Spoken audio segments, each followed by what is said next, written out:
Hello everyone, class में exercise 1.3 question और first discuss करेंगे। यहाँ पे हमारा गिवन क्वेश्चन है prove that under 5 is irrational. Question according यहाँ पे कहा गया आपके अंडर 5 को आपको यहाँ इरेशनल प्रूफ करना है, मतलब कि अंडर 5 जो आपका नंबर है ये एक इरेशनल नंबर है, ऐसा आपको प्रूफ करना है। ये क्वेश्चन काफ़ी अच्छा और काफ़ी कॉन्सेप्चुअल और साथ ही में बहुत ही फेमस क्वेश्चन है क्लास 10th का। So please pay attention and let's get started. देख, क्वेश्चन अकॉर्डिंग आपको ये प्रूफ करना है कि आपका जो अंडर 5 ये जो नंबर है ये एक इरेशनल नंबर है। अब आप इसको थोड़ा ध्यान से समझिए। देखिए, जब भी कोई नंबर की हम लोग बात करेंगे वो रेशनल या रेशनल ये दोनों में से कोई एक हो सकता है। आप लोगों ने 9th में भी पढ़ा है, अब 10th में भी आप यही पढ़ रहे हैं। अब अगर मैं किसी नंबर को इरेशनल मुझे प्रूफ करना होगा तो मैं कैसे प्रूफ करूँगा? या तो मैं डायरेक्ट प्रूफ कर दूँ कि ये इरेशनल नंबर है, या फिर मैं ये प्रूफ कर दूँ कि वो रेशनल नंबर नहीं है, तो बचा कुचा क्या होगा? इरेशनल होगा। आप इसे ऐसे भी समझ सकते हैं, आप कोई भी कॉइन को टॉस करेंगे तो टॉस में या तो हेड आएगा, या फिर आप ये कह सकते हैं कि टेल नहीं आया, तो बचा कुचा क्या है? हेड ही है, तो हेड ही आया होगा। तो इस तरह से हम इसको प्रूफ करके चलेंगे। देखिए, मैं एक छोटा सा एजम्पशन लूँगा स्टार्टिंग में। Let under 5 is rational. मैंने छोटा सा एजम्पशन लिया है क्या कि आपका जो अंडर 5 ये जो नंबर है ये एक रेशनल नंबर है। अब देखिए, हम लोग जानते हैं कि रेशनल नंबर किस फॉर्म के होते हैं? P अपॉन Q इस फॉर्म के होते हैं। So we have to mention it. We know that all rational numbers are in the form of P upon Q where Q is not equal to 0। जहाँ पे Q आपका zero के equal कभी नहीं होता है। जितने भी रेशनल नंबर्स होंगे वो सारे P अपॉन Q की फॉर्म में होते हैं और उनका जो Q यानी कि डेनोमिनेटर कभी भी जीरो नहीं होता। ये आप 8th क्लास में भी आप लोगों ने पढ़ा है। अब हम लोग क्या कह सकते हैं, जब अंडर 5 एक रेशनल नंबर है, हम लोगों ने ऐसा एजम्पशन लिया है, so what we can say that under 5 is equal to P upon Q where Q is not equal to 0। ये हम लोग कह सकते हैं। अभी हम लोग ने जितना यहाँ पे स्टेटमेंट दिया उसके अकॉर्डिंग तो ये इक्वेशन निकल के आ गई। सो नेक्स्ट स्टेप में हम लोग इसका स्क्वायर करते हैं, अंडर 5 का स्क्वायर और P अपॉन Q का स्क्वायर। यहाँ आप इसका रीज़न भी दीजिएगा, स्क्वायरिंग बोथ साइड्स यानी लेफ्ट साइड भी और राइट हैंड साइड भी। स्क्वायरिंग बोथ साइड्स, अंडर 5 का स्क्वायर यानी 5, अंडर रूट है इसलिए 5 आया। 5 होता तो 25 आता। आप लोगों को पता भी होगा ये प्रॉपर्टी की, अंडर रूट में जो भी नंबर का स्क्वायर करेंगे वो नंबर बस बाहर आ जाएगा अंडर रूट से। P का स्क्वायर तो as it is and Q का स्क्वायर भी एज इट इज़। अब यहाँ पे हम लोग क्या करते हैं, डेनोमिनेटर को यहाँ ले आते हैं लेफ्ट साइड में, लेफ्ट हैंड साइड में। देखिए, P square as it is रहा, Q स्क्वायर वहाँ चला गया, 5Q स्क्वायर। ओके, सो इतना आप लोगों ने कर लिया। अब देखिए, इससे आपको पता क्या चल रहा है कि जो आपका P स्क्वायर है वो 5 से डिविजिबल है। ऐसा मैं क्यों कह रहा हूँ? देखिए, अगर मैं जस्ट अ सेकंड एक रफली एग्जांपल देने की कोशिश करता हूँ। देखिए, यहाँ से लेके चलते हैं ना। जैसे अगर मैं 6 की बात करूँ, मैं 6 को क्या लिख सकता हूँ? 2 × 3, एम आई राइट? अब इससे क्या पता चल रहा है कि जो आपका 6 है वो 2 से भी डिविजिबल है, 3 से भी डिविजिबल है। यहाँ सेम हो रहा है। अगर आप इसको देखें, P स्क्वायर क्या है? 5 × Q स्क्वायर, यानी कि जो आपका P स्क्वायर है वो 5 से भी डिविजिबल हो रहा है, Q स्क्वायर से भी डिविजिबल हो रहा है ना? इसका मतलब यही निकल के आ रहा है। So what we can say, therefore P square is divisible by 5। देखिए, जब ये इससे हमें ये पता चल गया कि आपका जो P स्क्वायर है वो 5 से डिवाइड हो सकता है। यही हम लोगों ने यहाँ लिखा। Also P is divisible by 5, मतलब आपका P ये भी जो टर्म है ये भी आपका 5 से डिवाइड हो सकता है। कैसे? जैसे 36 की बात करते हैं, 36 6 का स्क्वायर है, तो 36 2 से भी डिवाइड होता है, 3 से भी डिवाइड होता है और 6 भी होता है। कोई भी नंबर अगर किसी भी पर्टिकुलर नंबर से डिवाइड होगा तो उसका स्क्वायर भी उससे डिवाइड होता है। ये प्रॉपर्टी भी आप लोग ऐसे समझ सकते हैं। अब ये जो हमारे पास ये दोनों स्टेटमेंट आए हैं, इनसे हम लोग क्या लिख सकते हैं? Which implies 5 is a common factor of p या p स्क्वायर। यहाँ से हम लोग ये पता चलेगा कि आपका जो p है, सॉरी 5 है, ये p का कॉमन फैक्टर है। एक एग्जांपल यहाँ से लेके चल रहे हैं, जैसे 6 इक्वल टू 2 इंटू 3 मैंने दिखाया था। यहाँ पे 2 से भी डिविजिबल है, 3 से भी डिविजिबल है, मतलब कि ये दोनों इसके क्या है, कॉमन फैक्टर है। जब भी कोई नंबर किसी दूसरे नंबर से डिवाइड होता है तो मतलब कि उसका कॉमन फैक्टर हो जाता है। वैसे ही ये दोनों यहाँ पे कॉमन इसके फैक्टर हो गए और यहाँ पे 5 इसका कॉमन फैक्टर हो गया p का। अब हम लोगों ने जो इतना डिस्कशन किया था वो सिर्फ p के लिए किया, q को तो छोड़ नहीं सकते, q के लिए भी थोड़ा डिस्कस करते हैं। सो उसके लिए आप लोग क्या करिए, इसको इक्वेशन 1 कह दीजिए, लेट कर रहे हैं हम लोग, एजम्पशन ले रहे हैं कि ये जो आपकी इक्वेशन है p square equal to 5q square, ये क्या है, इक्वेशन 1 है। देखिए अब इसके बाद हम लोग इक्वेशन 1 से शुरुआत करते हैं दोबारा से, लेकिन इस बार हम लोग q के ऊपर डिस्कशन करेंगे, p हम लोग भूल जाएंगे, p के ऊपर बहुत ज़्यादा डिस्कस कर दिया है। देखिए put p equal to 5k in equation 1 where k is some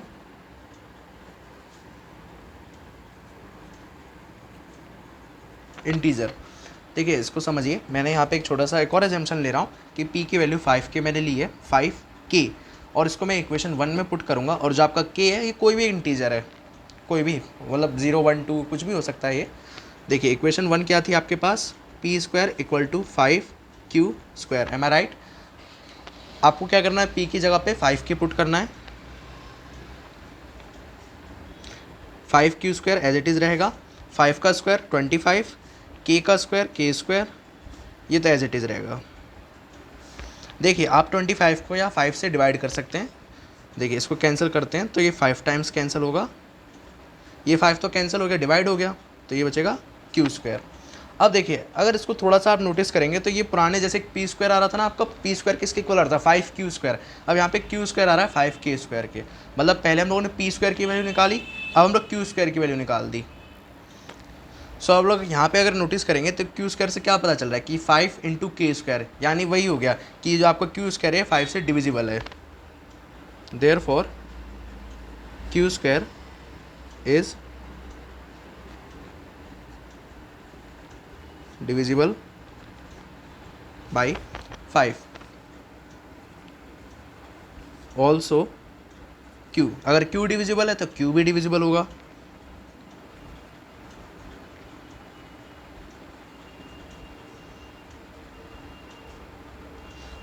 q square आपका डिविजिबल है 5 से और q भी है, विच इम्प्लाइज, यहाँ से हम लोग कह सकते हैं कि 5 is a common factor of q। यहाँ से हम लोग कह सकते हैं कि आपका जो 5 है वो भी एक q का कॉमन फैक्टर है। अब देखिए हम लोगों ने दो चीज़ें प्रूफ कर दी, पहले हम लोगों ने ये प्रूफ करा कि आपका जो 5 है वो p का कॉमन फैक्टर है, अब हम लोगों ने ये प्रूफ कर दिया कि 5 आपका q का भी कॉमन फैक्टर है, दोनों का फैक्टर है। सो इस स्टेटमेंट को हम लोग यहाँ मेंशन करते हैं, from the, just a second,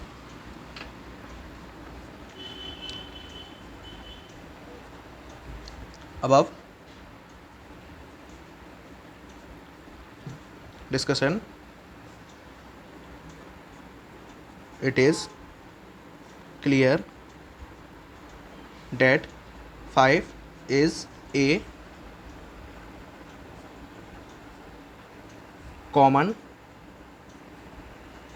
factor of both p and q। जो हम लोगों ने इतना डिस्कशन किया उससे ये एक रिजल्ट आ गया कि आपका जो 5 है, ये जो नंबर है, ये p और q दोनों का कॉमन फैक्टर है। लेकिन यहाँ पे हम लोग आगे बढ़ने से पहले एक चीज़ का ध्यान रखेंगे कि आपको कोई भी रेशनल नंबर होगा, वापस से मैं एक छोटा सा एग्जांपल ले रहा हूँ, रेशनल नंबर कैसे होते हैं, 1/2 और 2/3 और 5/6, इस तरह से ही होते हैं, इनका कभी कोई कॉमन फैक्टर नहीं होता है। जैसे कि अगर मैं यहाँ पे लिख दूँ 25/20, ये भी रेशनल नंबर नहीं है, ये एक फ्रैक्शन है। रेशनल नंबर कब बनेगा, जब इसको एकदम सिंपलेस्ट फॉर्म में लाएंगे। कैसे, 25 को 5 से डिवाइड करिए 5, 20 को 5 से 4, ये क्या आ जाएगा 5/4। अब ये बना है रेशनल नंबर, ठीक है ना। तो वही है, अब इन दोनों को कॉमन फैक्टर भी नहीं है, बस इनका क्या कॉमन फैक्टर है, एक 1 कॉमन फैक्टर है। सो सेम चीज़ होना चाहिए, इनमें भी वही कॉमन है, 1 इनका कॉमन फैक्टर, उसके अलावा कोई नंबर कॉमन फैक्टर इनका नहीं है। लेकिन अगर हम लोग यहाँ पे नोटिस करें, P और Q दोनों का कॉमन फैक्टर 5 आ गया, लेकिन 1 आना चाहिए था, सिर्फ 1, लेकिन 5 आ गया, इसलिए हम लोग कहेंगे कि यह P और Q यहाँ पर रेशनल नंबर नहीं है। ये जो मैंने अभी प्रीवियस अभी जो 30 सेकंड्स या फिर 1 मिनट जो भी हम लोगों ने सेशन करा है, इसको आप रिपीट करके ज़रूर देखिए, क्योंकि ये बहुत ज़्यादा इंपॉर्टेंट है, यहाँ पे बहुत ज़्यादा कॉन्सेप्चुअल हो जाता है सारी चीज़। फिर भी हम लोग यहाँ पे इसे मेंशन करते हैं, but we no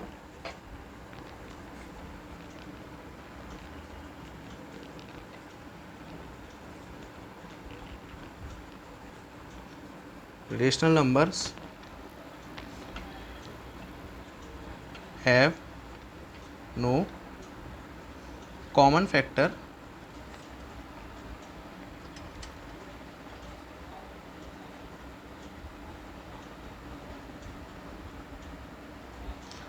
other than 1। हम लोग जानते हैं कि कोई भी रेशनल नंबर का कॉमन फैक्टर होता ही नहीं है, सिर्फ 1 ही उसका कॉमन फैक्टर होता है, ये मैंने यहाँ इस लाइन में मेंशन करा है। Therefore this contradicts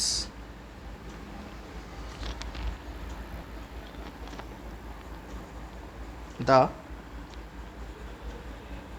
fact that P and Q have no common factor. अब इस लाइन का भी एक बार आप मीनिंग समझिए। देखिए, कॉन्ट्राडिक्ट्स का मतलब होता है विरोध करना। विरोध हम लोग जैसे कहते हैं ना, आप लोगों ने सुना ही होगा, विरोध तो आपने वर्ड सुना होगा। यहाँ पे देखिए इस लाइन का मीनिंग क्या है, P और Q इनका कोई कॉमन फैक्टर नहीं है, ऐसा रेशनल नंबर कहते हैं। रेशनल नंबर की डेफिनेशन ही यही होती है कि P/Q की फॉर्म में होंगे और Q 0 नहीं होगा, साथ ही में P और Q का कोई कॉमन फैक्टर नहीं होगा। लेकिन हम लोगों ने इतना डिस्कशन किया, वहाँ से ये पता चल गया कि ये इसका विरोध कर रहा है, इस बात का। The contradiction